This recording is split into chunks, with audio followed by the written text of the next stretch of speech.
Goddag og velkommen til Mama India. Vi vil i dag præsentere vores forretning, som vi har sat til salg. Kom med indenfor.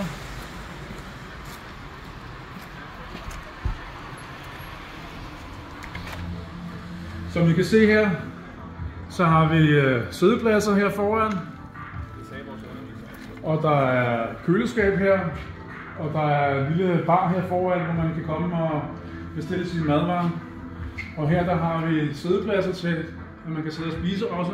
Det er primært en takeaway restaurant, men det er noget, I selv bestemmer. Hvis I har lyst til at lave takeaway eller et helt andet koncept. Jeg vil prøve at vise jer, hvad vi har her om bag i. Kom med her.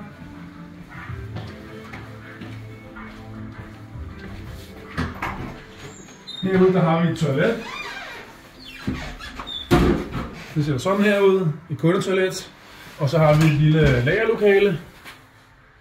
Yes, og bare komme med udenfra. Yes. Og så har vi en lille plads her, hvor man kan sidde og vente på sin mad.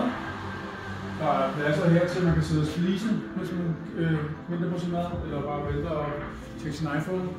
Og som sagt, her har vi så steder, hvor man kan tage imod maden og vores bestillinger. Herude har vi køkkenet. Kom med udenfor.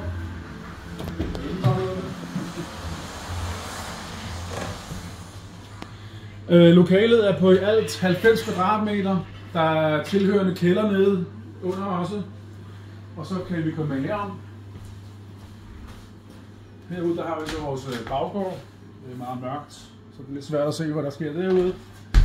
Heromme der har vi så gjort klar til, at man kan vaske op. Der er vaskemaskine, der er alt hvad der er her, det er godkendt. Der er kommet helt nye vinduer i også. Der er ovn, der er endnu et køleskab. Der er diverse monstre. Der er 2 kæmpe køleskaber her. Og alt er, som vi ser det, alt følger med i et eventuelt salg. Og her kan I så se det her med lavermaden.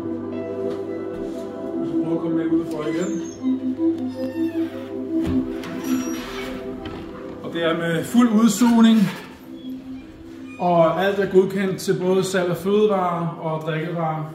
Det er selvfølgelig muligt at forhandle med ejeren, men det kan man altid tage bagefter, hvis det er lidt mere interessant. Så jeg vil sige tak for i aften, og velkommen til Mama India. Jeg håber, I hører fra jer.